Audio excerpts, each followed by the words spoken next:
बिहार और बिहारी कहाँ है भैया? आए दिन हत्याएं बिहार में हो रही हैं। जिस दिन उन्होंने ये बयान दिया उसके ठीक अगले दिन सुबह हम लोग की आँख खुलने से पहले बिहार में 2 हत्याएं हो गई। देखिए, पहली बात तो कोई बेचारा नहीं है यहाँ पे, कोई वो दया के पात्र कम से कम नहीं है। उन्होंने अपनी लड़ाई, सही गलत डिबेटेबल हो सकती है, पर वो अपनी लड़ाई लड़े हैं और वो लड़ना जानते हैं। भाई, किनको कौन बचाता है, किनको कौन फंसाता है, ये मुख्यमंत्री जी करते होंगे, ये उनकी। देखिए, भविष्य वक्ता मैं हूँ नहीं, मैं ऐसी कोई भविष्यवाणी करता नहीं हूँ। मौसम वैज्ञानिक का सुपुत्र जरूर हूँ, थोड़ा अंश उनका है मेरे अंदर, उस आधार पे मैं जरूर कह सकता हूँ। नमस्कार, हमारा नाम है समरीन और आपने देखना शुरू कर दिया है लाइव सिटीज। देखिए, आपको बता दें कि लाइव सिटीज की टीम इस वक्त पटना एयरपोर्ट पर है और अभी एलजेपीआर के राष्ट्रीय अध्यक्ष और जमुई के सांसद चिराग पासवान अभी दिल्ली से पटना पहुंचे थे और इस दौरान उन्होंने मीडिया कर्मियों से भी कई बातें कही हैं। आपको बता दें कि यहाँ पर मीडिया कर्मियों से बातचीत के दौरान चिराग पासवान ने राजद सुप्रीमो लालू प्रसाद यादव और लालू प्रसाद यादव के लाल तेज प्रताप यादव को भी लेकर कई बातें कही हैं, खूब तंज कसा है। क्या कुछ कह रहे हैं चिराग पासवान, एक बार आप सुनिए। किसी को भी ऐसी हम लोग एक ऐसे प्रदेश से आते हैं जहाँ पर आए दिन हमारे प्रदेश में आम बिहारियों की हत्याएं हो रही हैं, जहाँ पर हर एक बिहारी की जान भी उतनी ही ज़रूरी है जितनी संभवतः एक केंद्रीय मंत्री की भी। ऐसे में अगर उनको कहीं से भी इस तरीके की धमकी मिली है, मैं राज्य सरकार एवं केंद्र सरकार, मैं दोनों से आग्रह करूंगा कि उसकी जांच हो, गंभीर जांच हो, और जो भी कोई दोषी है जिसने भी उनको इस तरीके की धमकी दी है, और उसमें संभवतः शायद मेरे भी नाम का जिक्र आया है, जिसने भी धमकी दी है, जांच होनी चाहिए। जो भी दोषी है उस पर कार्रवाई होनी चाहिए। जैसा मैंने कहा कि हर किसी की जान कीमती है, ऐसे में केंद्रीय मंत्री को इस तरीके से धमकी मिलना, और मैं केंद्र सरकार से भी आग्रह करूँगा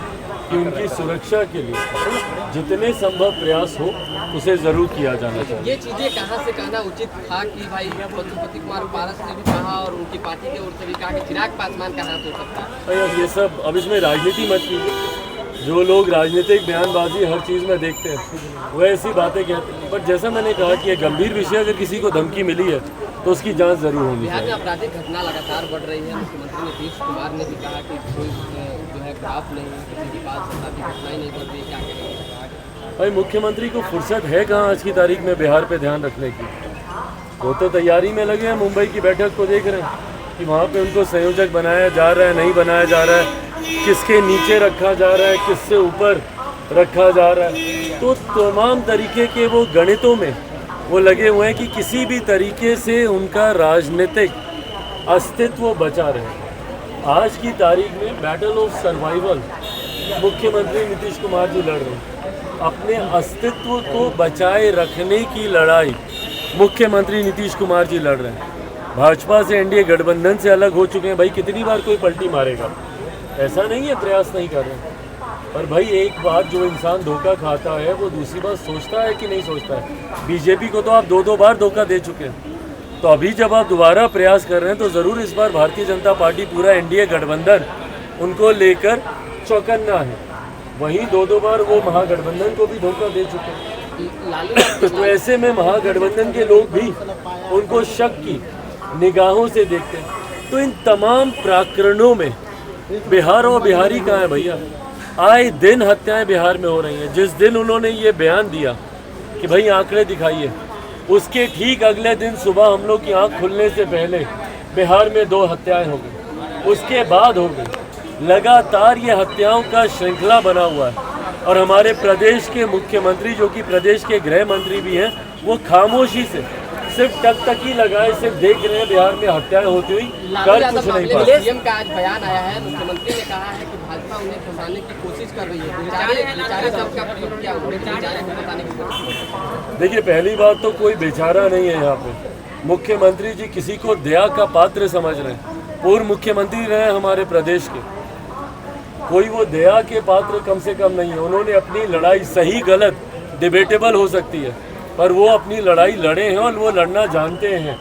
ऐसे में कोई बेचारा किसी को दया का पात्र मुख्यमंत्री बनाकर अपने आप को बड़ा दिखाए, पहली बात तो ये गलत है। दूसरी बात, ये न्यायिक प्रक्रिया का हिस्सा है भाई, किनको कौन बचाता है, किनको कौन फंसाता है, ये मुख्यमंत्री जी करते होंगे, ये उनकी कार्यशैली का हिस्सा रहा होगा। जहाँ तक न्यायिक प्रक्रिया का हिस्सा है, ना कोई किसी को बचाता है। भारत के कानून में कम से कम हम लोग का इतना विश्वास है कि भारतीय कानून और ख़ास तौर पर न्यायालय ना किसी को बचाती है ना किसी को फंसाती है। भाई उनको एक आधार पर उनको बेल मिली थी, स्वास्थ्य के आधार पर। उनका स्वास्थ्य उस वक्त उचित नहीं था। अब तो कई बार वो खुद ही इस बात को बोल चुके हैं कि मैं फिट हो गया हूँ, मैं फिट कर भी दूँ। तो जब वो खुद इस बात को कह चुके हैं तो यकीनन उसके ऊपर एक रिव्यू जरूर होगा और उसके बाद न्यायालय का जो भी फैसला होगा सबको सम्मान्य होगा। हम लोग चांद पर पहुंच गए हैं, लेकिन कई नेताओं का अल्पज्ञान, कोई नासा को बधाई दे रहा है तो कोई बोल रहा है कि वहाँ पर यात्री गए हुए। इन किस तरह के नेता हैं सर? इसीलिए हम बार बार कहते हैं कि शिक्षा, जो नीति निर्धारक होते हैं या जो नेता जो प्रदेश का या देश का भविष्य निर्धारित करते हैं, ज़रूरी है उन लोगों का पढ़ा लिखा होना। तभी मैं बार बार शिक्षा के महत्व का मैं पक्षधर रहा हूँ। मैं आम बिहारी शिक्षित हूँ, आम भारतीय शिक्षित हूँ, उसका मैं पक्षधर रहा हूँ। और ख़ास तौर पर जो पॉलिसी मेकर्स हैं, जो लॉ मेकर्स हैं, भारतीय संसद में जो लोग बैठते हैं, जो कानून बनाते हैं, उन लोगों का शिक्षित होना या कम से कम सामान्य ज्ञान जो होता है, एक जनरल नॉलेज जो होती है, वो होना ज़रूरी है। जिन बयानों का आप जिक्र कर रहे हैं वो बयान मैंने भी देखे। कईयों ने तो राकेश रोशन जी तक तो बधाई उन लोगों ने दे दी, कईयों ने नासा आपने जिक्र किया, इसरो छोड़कर सीधा नासा तक चले गए, और कईयों ने तो भैया उस चंद्रयान पर जो लोग बैठकर गए थे उनके भी वापस आने पर बधाई दे दी। पर बहरहाल भले हम लोग इस बात को हंसी मजाक में समझे, पर ये हमारे देश की जनता को समझना ज़रूरी है कि जो नेता एक इतनी छोटी सी बात को नहीं समझ पाए, जो हमारे देश की इतनी बड़ी उपलब्धि है, जिसके लिए आज पूरे देश को दुनिया के लोग बधाई दे रहे हैं, देश की तरफ टकटकी लगाकर लोग देख रहे हैं, जो उपलब्धि हमारे देश ने हासिल की, जो दुनिया का कोई और देश नहीं कर पाया, उसको लेकर जानकारी का इतना अभाव, जबकि न्यूज़ चैनल में, मीडिया के चैनल में सरल भाषा में दिन भर ये जानकारी दी जा रही है। तो ऐसे में देश की जनता को सोचने की ज़रूरत है कि क्या ऐसे लोगों का प्रतिनिधित्व का उनको मौका देना उचित है। आने वाले समय में ज़रूर जनता इस बात को साफ कर देंगे। गठबंधन कितना भी कर ले, 24-25 में उनकी भविष्यवाणी है कि आप लोग देश से साफ हो जाएंगे। देखिए, भविष्य वक्ता मैं हूँ नहीं, मैं ऐसी कोई भविष्यवाणी करता नहीं हूँ, पर हाँ मौसम वैज्ञानिक का सुपुत्र ज़रूर हूँ। थोड़ा अंश उनका है मेरे अंदर। उस आधार पे मैं ज़रूर कह सकता हूँ कि 2019 से बेहतर परिणाम हम लोग के 2024 में आएंगे।